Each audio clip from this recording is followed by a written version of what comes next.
Hi, everyone, and thank you for joining us. My name is Donna, and I'm with Genesis Fertility. Presenting tonight is Dr. Alexander Kotlyar. Dr. Kotlyar is a board-certified reproductive endocrinologist and the Director of Resident Education with Genesis. I'm going to ask everyone to please hold all your questions until the end of the presentation. So without further delay, I'll turn the controls over to Dr. Kotlyar. Good evening, everybody. So I'm Alex Kotlyar, as Don mentioned, one of the doctors at Genesis, and I have a particular interest in embryo transfer and embryo transfer failure. So I'm going to go into some of the major causes behind that. So one way of thinking about it is the seed, soil, or something else? Is the embryo, the uterine lining, or some external factor that is making it harder for pregnancy to establish after an embryo transfer? As far as what could be going on with the embryo, in the majority of cases, roughly 50 to 60%, if the embryo hasn't been tested, the most common reason for an unsuccessful transfer is chromosomal abnormalities. The large majority, nearly 99% of chromosomal abnormalities are generally incompatible with life. A very small number, a very small number of chromosomal abnormalities like Down syndrome, which is trisomy 21, and a few others like trisomy 18 and 13, a Turner syndrome. Those could lead to a pregnancy and could lead to a live birth. But otherwise, other chromosomal abnormalities generally do not lead to a pregnancy and any further stages of progression. So this is a chart, admittedly busy, but we'll go through it step by step. And I think it's really helpful just to illustrate just effective age on chromosomal abnormalities in embryos. On the bottom, we have the age of the patient in years, and on the side, we have the percentage of embryos that are aneuploid, meaning they have abnormal chromosomes. So we can see that especially after the age of 35, we see an increasing percentage of embryos that are being produced that have chromosomal abnormalities. Hence, for women, say, for example, in the 43, 44 range, we're bordering at a 90% chance that the embryos that we get are chromosomally abnormal and generally will not lead to a pregnancy. And one thing to note too, we also grade embryos based upon the appearance of the cells. Even if an embryo looks fantastic, it does not always mean that the chromosomes are normal, unfortunately. Now, even if the chromosomes are perfect and it's a beautiful looking embryo, those embryos still don't always lead to pregnancy, even if everything else is totally fine with the uterus too.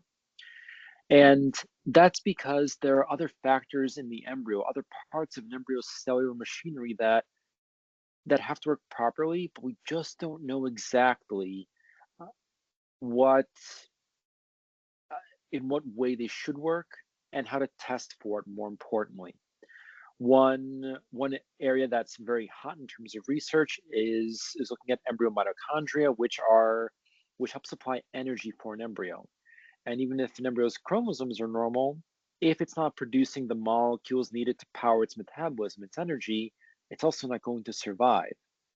And various groups have looked into ways to look at mitochondrial function in culture, but nothing really solid or consistent has come up yet. But it is an area of active research, and my hope is we'll get something from it, and it could help push the chance for an embryo transfer up to 100%. Now, going into uterine factors, one common issue that many women find are fibroids. So fibroids, they're monoclonal tumors of uterine tissue, monoclonal meaning they can come from a single cell. And up to 70 to 80% of women are affected by fibroids of various location, and number. And when thinking about which fibroids cause an issue, it's really the submucosal ones, the ones that are distorting or impacting the uterine lining that can affect an embryo's chance at implanting. And over here we have a breakdown of all the different types of fibroids. The ones that we pay the most attention to as far as chance of success with embryo transfer are the ones with these asterisks. And for any of you that are interested, like the numbers that are associated with each of these fibroids, they correspond to the International Fibroid Staging System that is used both here and in Europe. But it's these ones that are either entirely within the lining or pressing on the lining that cause that issue. And as mentioned in the previous slide, up to 70 these fibroids could lead to an up to 70% drop in implantation rates with beautiful chromosomally normal embryos. So if they're found, they should be removed. Other factors that we also commonly see are uterine polyps. So they're abnormal growths of uterine lining tissue of endometrium. And as part of being abnormal, they also have abnormal gene expression. And we also remove them surgically. It's by a very quick procedure called a hysteroscopy. And removing them could increase pregnancy rates by as much as twofold. So just as with submucosal fibroids, if we find a uterine polyp, we should remove it by a hysteroscopy. Other factors that could be considered uterine or that could have an impact on the uterus are endometriosis. As for those of you who maybe aren't familiar with it, so endometriosis it's a condition where the endometrial tissue is outside the endometrium. Typically, you find it inside the belly and on other areas in the abdominal cavity, like on the lining, on the bowels, on the diaphragm, for example. Increasing research has shown that even if it's far away from the uterus, it's still producing pro-inflammatory substances that act at a distance and just contribute to a hostile pro-inflammatory environment for an embryo. There's something called adenomyosis, which is related to endometriosis, and that's a condition where the endometrial lining actually ends up within the muscle tissue of the uterus. That can lead to increased contraction of the muscle tissue and an increased pro-inflammatory environment. Both can be treated in similar ways. There's another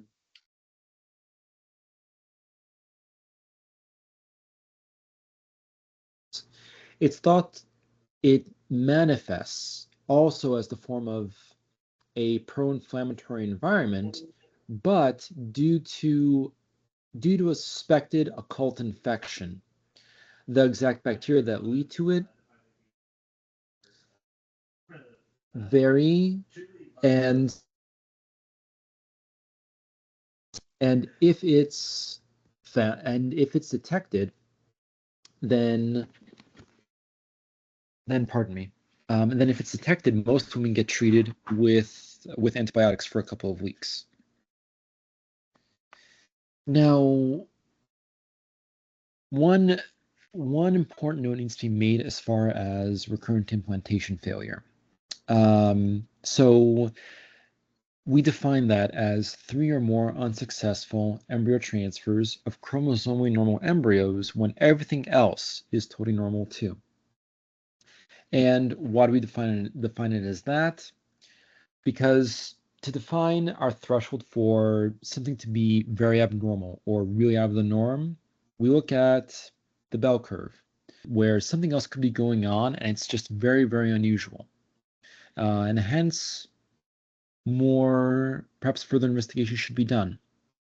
Possible causes could still be some of the other causes that we saw before, but perhaps weren't diagnosed previously. There's some data that blood clotting issues like factor V Leiden, which is one of the most common blood clotting issues, could cause it. There's some research indicating that maybe a shift in the bacteria, in the natural bacteria in the vagina, and just in the female genital tract could lead to recurrent implantation failure. And then there are also endocrine causes, so perhaps not enough progesterone, too much estrogen, or an early rise in progesterone. And those differences in hormone levels are thought to affect endometrial receptivity, meaning how synchronized and how ready the endometrium is to allow for implantation for a blastocyst, for an embryo.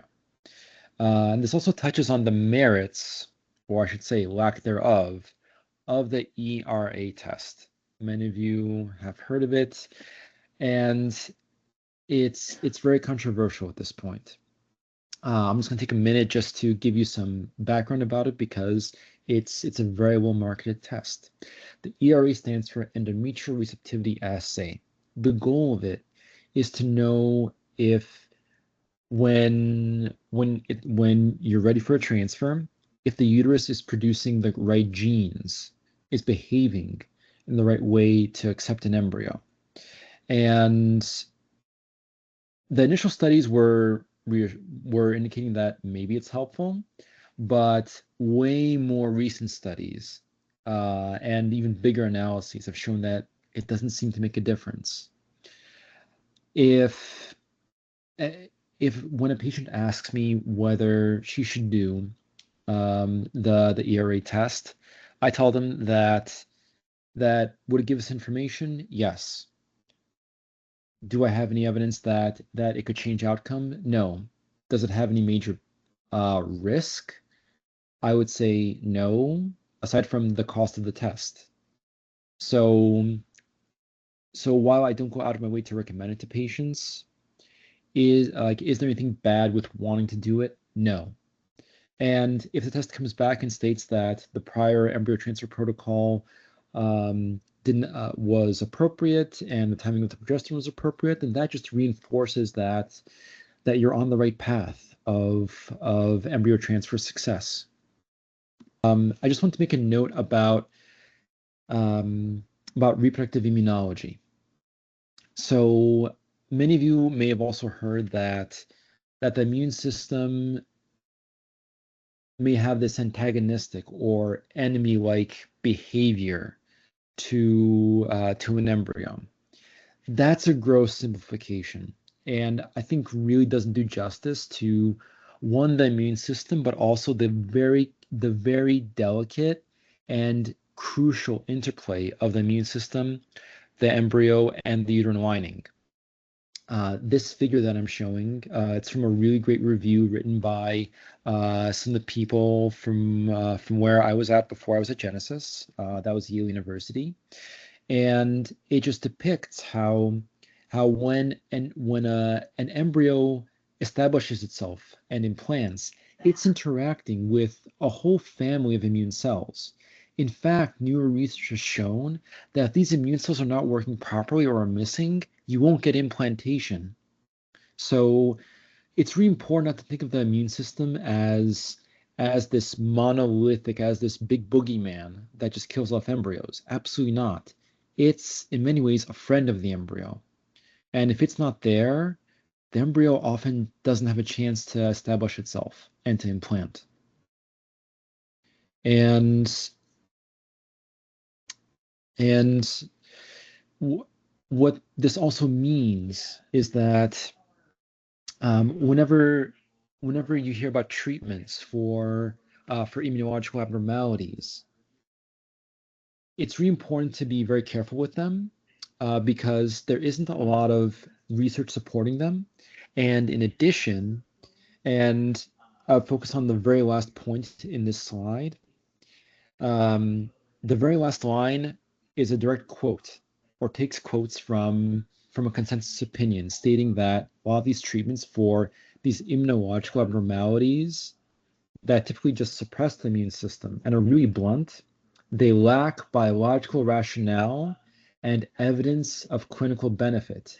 And for me as a doctor, Hearing those two phrases being used to a treatment automatically makes my mind think that recommending it borders on, like, if there's a lack of clinical benefit, no rationale, but also clear risks, it borders on the unethical for me to recommend that. So I'm sure we will develop in the future good immunological treatments to very carefully and surgically address that interaction between the embryo and the immune system, but we're not there yet. And if anyone really pushes it, I would really challenge them to come up with, to show good research showing that there's a clear benefit, because I've yet to find it. And I think I'm fairly well read. Not to toot my horn. I promise I'm not full of myself. Now, is there anything else? Not very much else, but many patients ask me, is there a stress component? Perhaps there isn't any good way to measure it. We know that other studies looking at stress relieving measures like acupuncture have been shown to be beneficial for women undergoing IVF. One thing to really keep in mind is when you're going through infertility treatment, especially IVF, and especially if you have unsuccessful cycles, unsuccessful transfers, hearing "don't stress" is very annoying, I would suspect. I think the best way to another way to think about it is don't forget to live your life. Make sure to do all the activities that you enjoy. Make sure to to cultivate the life outside of fertility treatment and enjoy the people around you, enjoy your relationships, and just be good to yourself. And I think that's one of the best ways to address stress. And with a step-by-step mentality, I really do believe everything else will fall in line. So those are all the main topics I want to cover as far as what could cause an embryo transfer to fail. Any questions?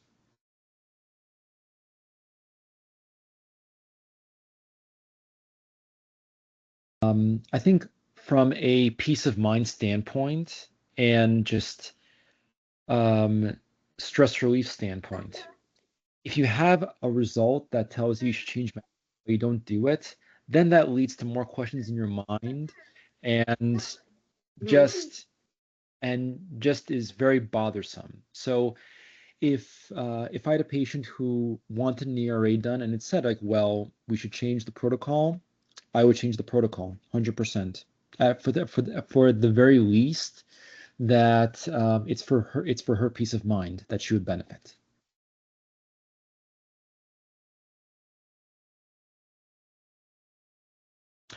Great question.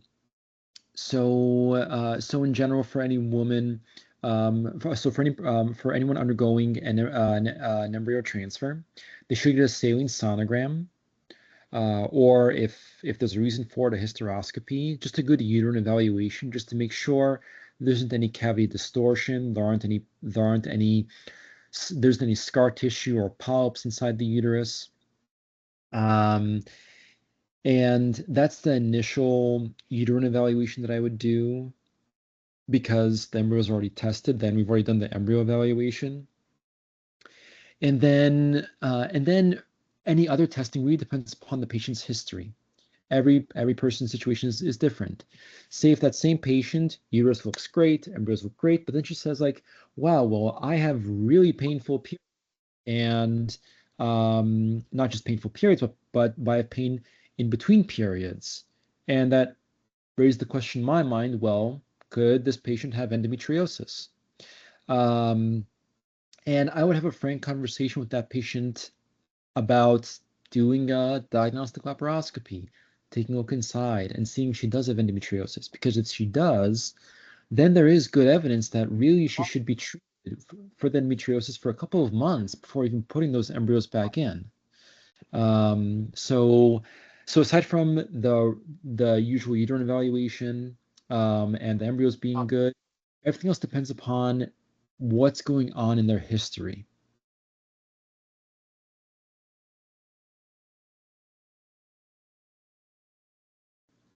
So a saline sonogram, really simple test. It's an ultrasound where we place, where we, even before we do the ultrasound, we place a catheter in the uterus.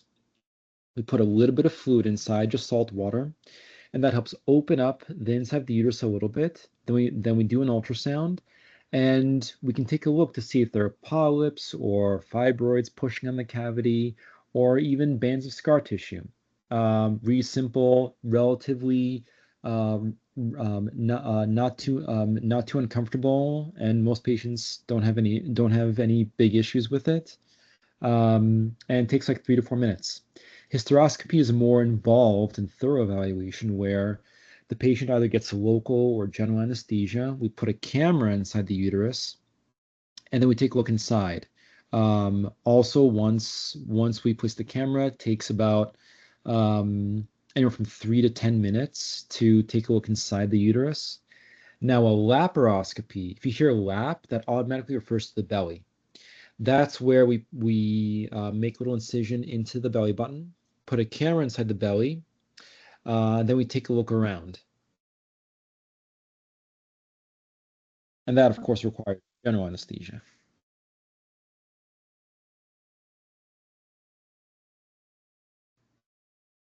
Terrific question. And this goes to the concept of endometrial receptivity. The short answer is no, and here's why.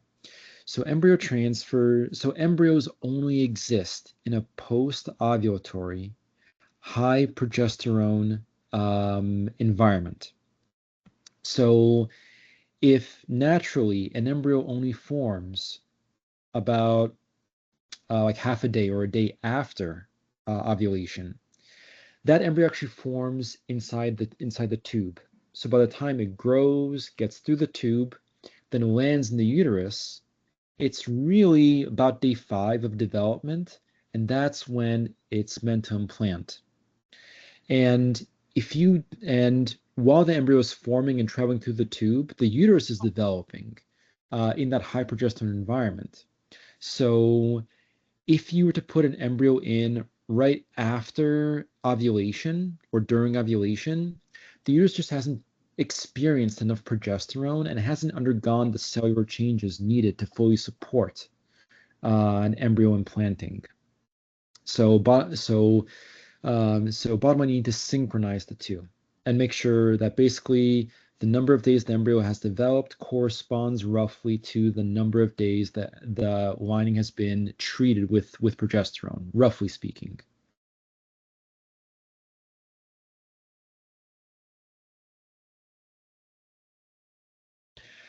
Terrific question too. So maybe not. And it depends upon what kind of cyst. If it's just follicular tissue that doesn't have an egg in it, that's just growing, no, that won't affect it. If it's an endometrioma, those can add to the pro-inflammatory environment that not only can affect eggs nearby in the ovary and could affect egg quality and egg number, but also can release those pro-inflammatory factors and affect the uterus too. So if we would see an endometrioma, that would need to be removed. If it's a very, very large cyst that makes it hard to access eggs, then that would need to be removed also. But in general, most cysts are either small or don't really make it hard to access the follicles or don't have an impact on the lining. So most cysts don't really affect IVF and embryo transfer outcomes.